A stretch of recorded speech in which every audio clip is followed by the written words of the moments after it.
자, 그러면은 금요일엔 축구 본 컨텐츠 중 하나인 K리그 이야기로 넘어가 보도록 하죠. 먼저 K리그 1 이야기부터 나눠보도록 하겠습니다.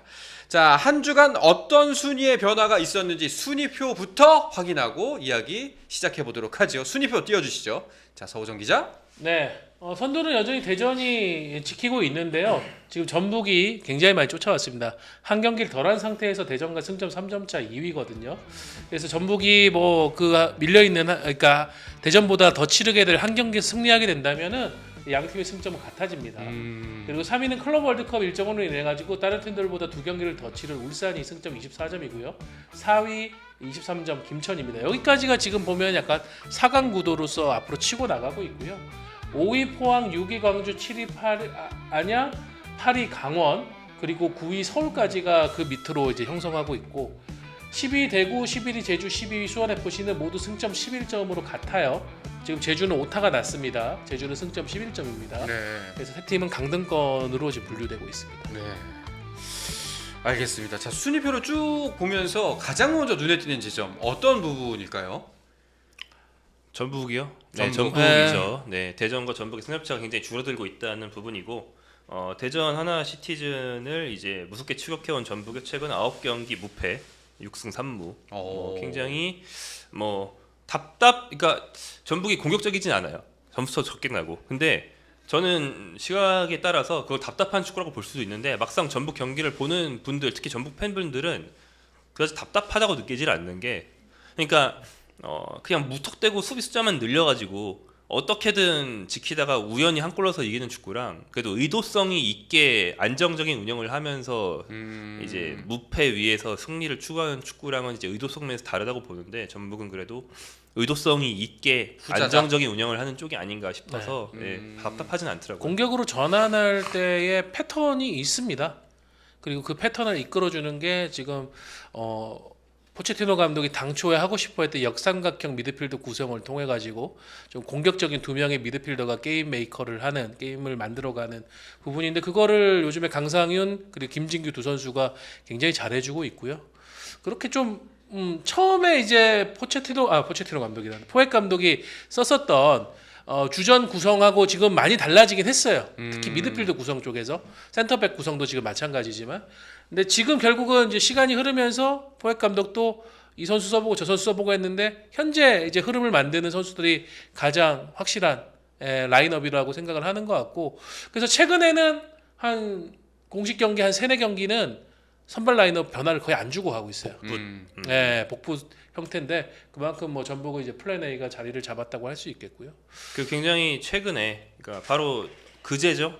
이제 우리가 코리아컵 얘기는 이제 없는 것 같은데 코리아컵이 또 있었고 코리아컵에서 대전 홈에서 대전과 전북의 맞대결이 있었는데 두 팀이 거의 16강에서 유일하게 어떤 진심의 맞다이를 그쵸. 쳤죠. 네. 빅매치였고 두 팀 다 완전 주전 아니었지만 빅매치였고 전북이 3대2로 이겼는데, 취재 갔다 온 저희 회사 후배 기자가 현장에서 본 바로는 점수차는 한 골이지만 전북의 경기력에서 상당히 많이 앞서 있었다.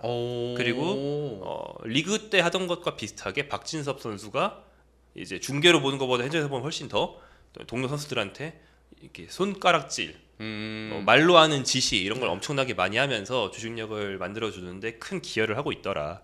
박진섭 선수도 초반에는 센터백으로 나왔었는데 저는 지금 전북의 모든 변화의 중심에는 홍정호가 있다고 생각을 하거든요. 홍정호 선수를 본격적으로 활용하기 시작하면서 그 안양전에서 승리하고 그 뒤로 8경기에서 지금 6승 2무예요. 홍정호 선수가 나오고 김영빈 선수, 두 선수 다 엄청 이제 30대 중반의 베테랑이지만은 두 선수가 주는 안정감이 생기고 박진섭 선수를 전진 배치시키면서 그 앞에서의 또 1차적인 수비 안정성이 담보가 되면서 굉장히 좋아졌고, 포획 감독이 동계 때 인터뷰에서 그런 얘기를 한 적이 있어요. 전북의 나쁜 수비 습관을 한 3가지만 고치면 자기가 볼 때는 실점을 한 3분의 1은 줄일 수가 있다.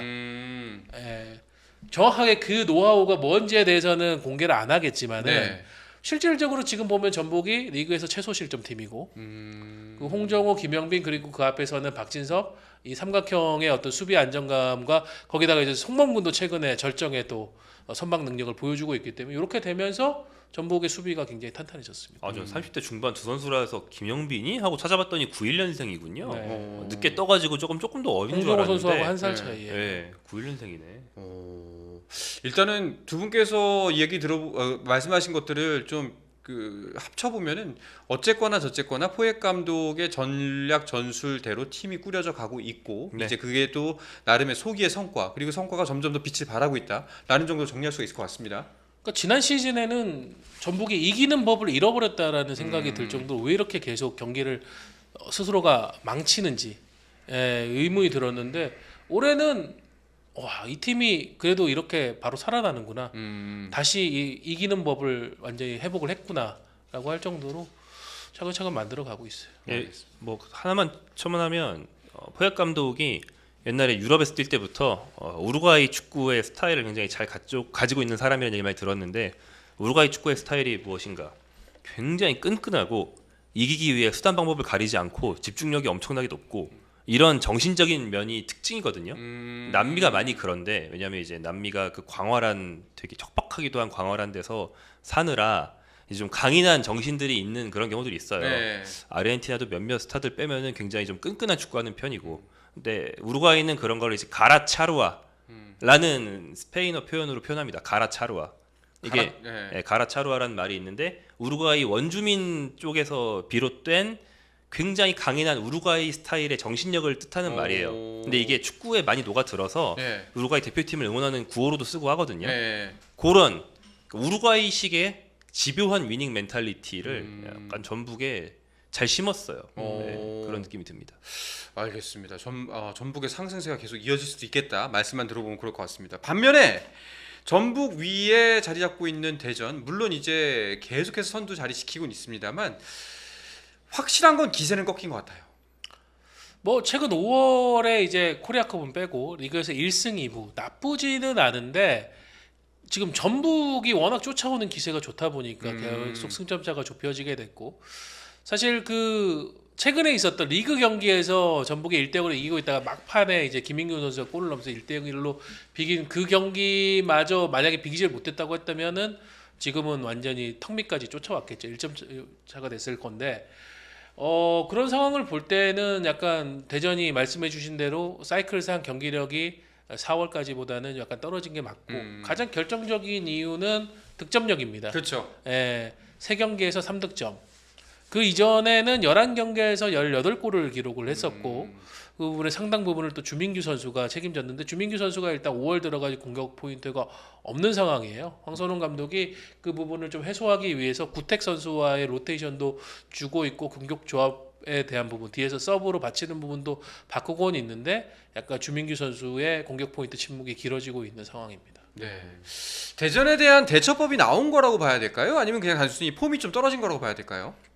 그러니까 뭐 사실 냉정하게 말하면 대전이 그 경기력에 비해서 마진이 좀 좋은, 그러니까 경기 전체를 이렇게 좌지우지하면서 이기는 게 아니고 어떤 원 포인트 득점으로 이기는 그런 경우들이 있었는데, 그러니까 축구는 적은 골로 승패가 갈리는 종목이고 뭐 농구나 이런 것처럼 야투율이 높으면 승리로 이어지고 이런 거랑은 좀 다르단 말이에요.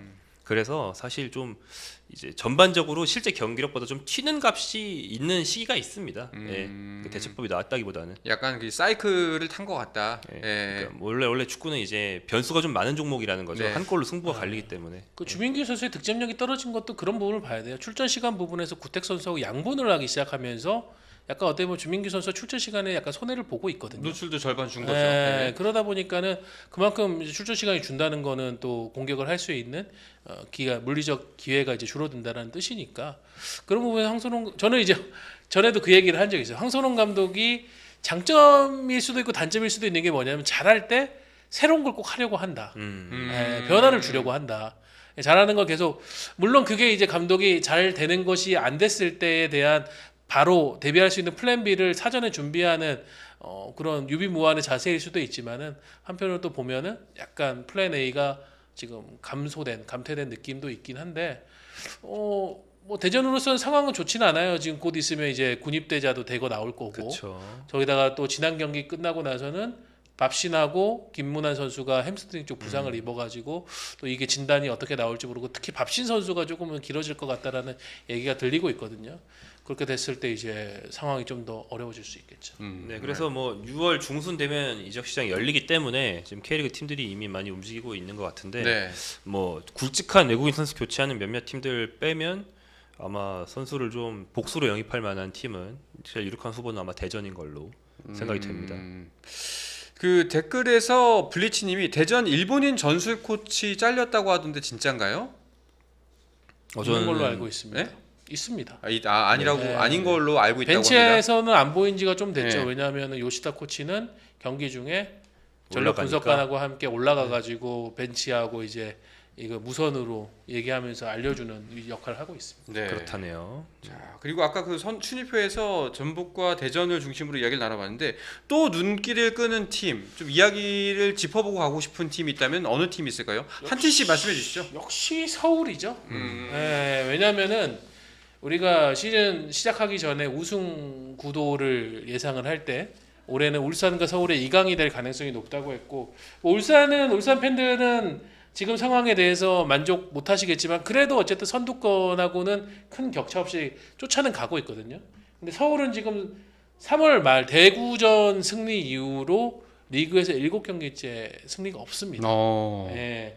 주중에 이제 대전 코렐과의 코리아컵 16강전에서 모처럼 승리하면서 좀 분위기를 바꿀 수 있는 발판은 마련했지만은 리그에서 이렇게 길게 승리하지 못하는 팀이 요거를 반등시키고 우승에 도전하기란 쉽지가 않겠죠. 반등시키고 뭐 한 3위 이렇게 올라갈 수는 있어도 우승은 상당히 어렵죠. 네, 지금 왜냐면 서울이 승점 15점이잖아요. 네. 그러면은 대전하고는 13점, 전북 아예 경기 수가 똑같은 전북하고도 승점이 10점 차 나거든요. 그렇죠. 이 정도면은 전북만 딱 바라보고 쫓아가려고 해도 전북이 4연패를 하고 서울이 4연승을 해야 된다는 게 아주 손쉬운 그냥 계산인데 그게 이루어지기 쉽지는 않겠죠. 알겠습니다. 김정현 기자는 어느 팀 짚어보고 싶으세요? 뭐 저는 뭐 광주 얘기를 할까 했는데 네. 광주 얘기는 이따가 다른 이슈로 또 나올 것 같아서 네. 안양이 여전히 잘 버티고 있고요. 네.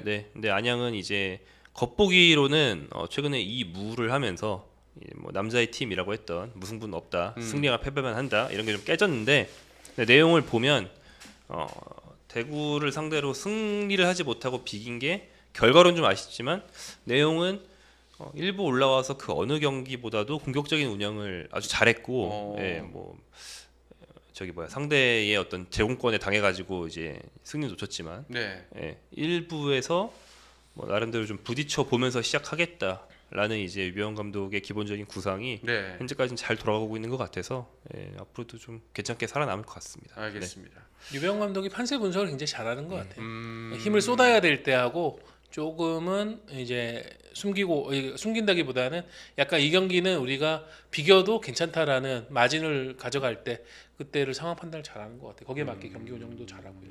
부족한 자원을 활용하는 방법을 뭐 잘 알고 있다라고 이제 좀 볼 수가 있을 것 같은데 제임스님이 강원 이슈는 얘기 안 하나요? 김병지 대표 말보니 뭐 이건데 업데이트된 게 있나요? 저 딱히 지금 며칠 기사를 본 적이 별로 없는 것 뭐 같아서. 일단 정쟁 분위기로 가던 흐름은 네. 어쨌든 구단주인 김진태 도지사가 먼저 사과의 의사를 제스처를 취했고 육동환 춘천시장도 그걸 받아들이기로 하고 또 뭐 김병지 대표이사가 춘천시 쪽에다가 육동환 시장을 만나가지고 직접 사과하겠다라는 의사를 전달해서 어느 정도는 봉합돼 가는데 지금 다른 이슈가 하나 또 터져가지고 그것 때문에 좀 시끄러웠었죠. 어떤 거죠? 그 최근에 강원 FC의 유스 선수들, 3학년 선수들 하고 또 전국에 있는 유망주들 해서 총 15명의 선수가 토트넘으로 일종의 연수를 다녀왔습니다. 윤동일의 양민혁 이적의 어떤 네. 부산물 같은. 그렇죠. 근데 그 15명 중에서 전국에 있는 유망주 5명 중에 김병지 대표의 아들이 포함되어 있어가지고 이게 아빠 찬스 아니냐라는 논란이 굉장히 크게 일었었죠. 거기에 대해서 김병지 대표 발언이 문제가 좀 된 것 같네요. 김민재 대표가 저거에 대해서 발언을 뭐 오늘 연합뉴스 보도가 있었는데요. 네. 저도 정확하게 그거가 있었다라는 얘기만 보고 지금 제임스님이 말씀하시는데 아들권 관련 문제가 됐으면 사과한다. 유소년 프로그램 없애겠다. 아, 서호정 기자 라방 준비하셔야죠. 네. 없애겠다라는 얘기는 지금 현재 보도에는 안 보이는데요. 네. 없애겠다고 했습니까? 그런 취지는 난 일단 여기에 앉아 있는 김정용 서호정보단 제임스 제이를 더 믿기 때문에 네, 없애겠다라는 출처를 좀 알려주시면은 감사하겠습니다. 왜냐하면 지금 연합뉴스하고 뉴시스 쪽은 없는데. 요거는 일단은 지금 이야기가 진행 중인 것 같은데 조금 정리가 되는 대로 저희가 좀 얘기를 해보도록 하겠습니다. 뉴스원 기사에 있다고 일단은. 근데 뭐 하지 네. 않겠다고 하겠다 뭐 이거 할 필요 없는 게 이번 한 번밖에 없었어요. 토트넘이 초청해 주는 게. 그렇죠. 이거는 일회성인 거고 네. 지속적으로 하던 프로그램이 아니기 때문에. 아 원래 애초에 있던 프로그램이 아니라 이번에 사실 아까 부산물이라는 표현이 좀 네네. 들긴 합니다만 이제 양민혁 선수 덕택에 생긴 옵션이랄까요? 네, 옵션이랄까 뭐 이런 행사 일회성 단발성 행사이기 때문에 어차피 없는 거다라는 이야기인데 일단은 서호정 기자는 빨리 라이브 준비를 하시는 게 네, 네, 좋을 것 같습니다. 알겠습니다. 알겠습니다. 그 뉴스원의 한귀섭 기자 기사라고 하네요. 근데 뭐 기본적으로는 뭐 비공식적으로 뭐 취재한 기자들한테 뭐 관계자들이 그러니까 아들은 당연히 맞지만 실력도 있고 그래서 간 거지 뭐 아무 상관없는 사람을 그냥 관광 보낸 게 아니다 뭐 이런 쪽의 해명이 비공식적으로 있었다고는 알고 있는데 네. 뭐 그것 자체도 이제 따져볼 일은이긴 하겠지만 설령 그 말이 맞더라도 사실은 아들 뭐 이거 꼭 넣어야 되는 것도 아니잖아요. 빼는 게 좋긴 좋았겠죠. 그렇죠. 어쨌든 그 부분이 많은 사람들로 하여금 부정적으로 볼 수 있는 그 자체만으로 부정적으로 볼 수 있는 요소이기 때문에 그럼요. 예, 네. 저는 좀 뭐 섣부른 판단이었다고 생각됩니다. 네. 잘 모르겠습니다. 사실 좀 김명지 선수의 이제 대표이사의 아들이 어느 정도인지도 모르겠고 뭐 그렇기 때문에 좀 요거는 취재가 필요하지 않나, 좀 정리가 필요하지 않나. 네. 예. 뭐 유소년 해외 연수를 강원이 자비를 들여가지고 뭐 한 게 아니라 토트넘이 아까 김정용 기자가 얘기한 것처럼 양민혁을 영입하는 과정에서의 하나의 옵션으로 제시하면서 간 거기 때문에 저 부분은 정확히 말의 의도가 뭐였는지는 저희도 확인을 해봐야 알겠네요. 네. 근데 다만 연합뉴스나 다른 뉴시스 같은 보도상에서는 없는 내용인 거 보니까 글쎄요 말실수였는지 아니면은 저도 정확히 모르겠습니다 현재로서는. 예. 그리고 저기 나오는 이제 긁어서 발췌해줘서 읽은 부분을 봐도 무슨 말인지 횡설수설에 모르겠어요. 가까워 보이긴 해요. 여러 가지 의미로 좀 해석할 수 있는 애매모호한 좀 표현 그리고 애매모호한데 뭔가 좋지는 않은 표현인 것 같다는 생각이 드는데 일단은 서호정 기자가 라이브 방송하면서 아마 좀 그 트랜슬레이터 역할을 저희에게 해줄 거라고 믿습니다. 자, 이 이야기는 저희가 좀 더 취재해서 이야기를 해보도록 하죠. 넘어가도록 하겠습니다. 자, 한 주간의 순위표를 보면서 이슈가 될 만한 팀들을 그래도 간략하게나마 짚어봤고 그러면은 지난 주말 있었던 경기 주간 MVP를 선정해 보면서 마무리를 하도록 하죠. 두 분께서 객관적이 아닌 주관적으로 내 맘대로 뽑는 지난 한 주간의 MVP 어떤 선수 뽑고 싶으세요? 저 먼저 할까요? 네. 저는 이제 같은 날 이제 진귀한 기록을 만들어준 에드가랑 이제 오스마르인데 한 선수가 같은 날 득점과 자책골을 모두 하는 경우도 뭐 드물지만 이거 네. 가끔 있긴 있습니다. 어, 근데 그거를 같은 날 두 구장에서 한 나라에서 동시에 나오는 건 또 드물거든요. 근데 이런 일이 있었다. 네. 그래서 이 두 선수에게 좀 위로를 전하는 차원에서 뽑아봤고요. 네. 에드가 선수 같은 경우에는 대구의 안양 원정이었습니다. 에드가 선수가 시즌 초반에 뭐 몸도 좀 막 100% 아니었고 그래서 교체 위주로 좀 뛰고 하다가 이제 감독이 서동원 대행 체제로 바뀐 뒤에 그 뒤에야 시즌 마소골이 골을 넣었어요. 그리고 요즘에 선발 출장을 좀 하면서 출장 시간 좀 늘리고 그러다가 이날 시즌 2호 골을 넣은 것이었거든요. 그리고 이제 팀이 원체 밀렸기 때문에 에드가가 보여줄 수 있는 게 많지 않았지만 한정된 기회 안에서도 하나 왔을 때 마무리해주면서 세징이 없을 때는 역시 내가 해줘야지 웃자겠노 거의 뭐 이런 느낌으로 책임을 저 주는 줄 알았습니다. 그래서 2대1이 됐는데 막판에 이제 맹공을 견디는 과정에서 에드가 선수가 헤딩 자책골을 넣으면서 네. 이제 2대2가 되었고 굉장히 좌절하는 그런 안타까운 모습을 볼 수 있었죠. 두 골이 되었네요. 네. 서우정 기자는요? 저는 이 주중에 있었던 코리아컵에서 연관된 이야기인데 포항의 베테랑 신강훈 선수. 김포와 포항이 맞붙어서 김포가 승리했어요. 지금 코리아컵 16강에서 하브리그가 상위 리그를 잡은 게 두 팀이 있는데 김포하고 부천이거든요. 그래서 포항은 코리아컵 3연패는 이제 날아갔고 김포는 코리아컵 8강전에 올랐는데 이날 경기 여러 사건이 있었습니다. 결과와 상관없이 지금 진실 공방이 벌어지고 있는데 제갈재민 선수, 김포의 제갈재민 선수하고 포항의 어정원 선수가 강력한 충돌 이후에 그러니까 어정원 선수를 포함한 포항 쪽의 주장은 제갈재민 선수가 어정원을 향해서 침을 뱉었다. 그러면서 이제 양팀 선수들이 뒤엉키고 거의 약간 야구의 벤치 클리어링처럼 난리가 났었거든요. 그런 상황도 있었고. 그리고 경기 중에도 있었지만 경기 끝나고 특히 이날 이제 결승골을 넣은 김포의 이제 체프먼 선수. 이 선수 과거에 포항에서 뛰었었습니다. 그렇죠. 근데 포항에서 뭔가를 보여주지도 않고 이 선수가 몸이 안 좋다. 뭐 소위 말해 기생충 사건이라고 하는데 몸 안에서 기생충이 발견돼가지고 건강상의 이유로 난 퇴단하겠다 이래가지고 중도에 이제 호주로 돌아간 사건이 있었거든요. 그래서 포항 팬들 이 선수에 대한 좋은 추억이 별로 없는데 이날 딱 김포 유니폼을 입고 뛰니까 포항 팬들이 계속 야유를 하고 그랬겠죠. 이런 거예요. 경기 끝나고 나서 체프먼 선수가 수훈 선수 인터뷰를 하는데 포항 팬들을 향해 가지고 이렇게 했습니다. 너네 2대1로 졌잖아. 이런 웃으면서 그게 또 이제 조롱이 돼가지고 또 포항 팬들 난리 나고 이랬는데 경기 중에 뭐 이런 사고 때문에 사실은 좀 그렇게 되면은 서로 이성도 잃고 이럴 텐데 신강훈 선수가 일단 포항 선수들을 모두 다 추스려 가지고 우리는 김포 팬들한테 인사하러 가자. 엄청 가까이까지 가가지고 인사하고 그리고 나서 와서 포항 팬들에게 인사를 했거든요. 그러니까 저는 그걸 보면서 상황이 어떻든 간에 선수로서 우리가 지켜야 될 매너와 도리는 지킨다. 이거를 신강훈 선수가 주도해줬다는 점에서 저는 뭐 MVP를 뽑고 싶습니다. 그래서 상대가 받아주면 어떤 충돌이나 감정 싸움이 길게 가고 막 원수가 될 수 있는 거를 잘 푼 거고 만약에 상대가 안 받아주면 우리는 도덕적 우위에 서는 거예요. 그렇죠. 명분이 생긴 거죠. 이런 제스처를 취하는 게 늘 좋은 거죠. 이거 그게 이제 포항 팬들이 찍은 영상에도 딱 잡혔더라고요. 이거 뭐 이번 대선 1번, 2번 뭐 이런 거 아니었을까? 니네 선거한다며 이렇게 그러니까 1번, 이 2번? 코너 체프먼이라는 선수가 K리그 정말 많은 팀에서 뛰었거든요. 인천, 포항, 대전, 서울 그리고 이제는 K리그2에 있는 김포까지 갔는데 사실은 인천에서 조금 잘하다가 그래서 인정을 받아가지고 다른 팀 막 갔는데 그 이후에 일부 리그에서는 좋은 커리어를 가져간 적이 없어요. 근데도 계속 이 선수를 부른 거는 뭔가가 있으니까 불렀고 김포에서는 두 번째 시즌을 치르고 있거든요.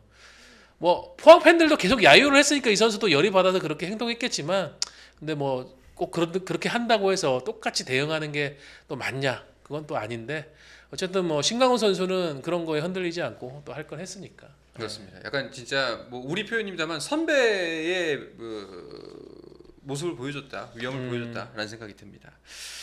자 그리고 이번 주말 펼쳐질 K리그 프리뷰로 넘어가기 전에 스포츠는 플러스 한정의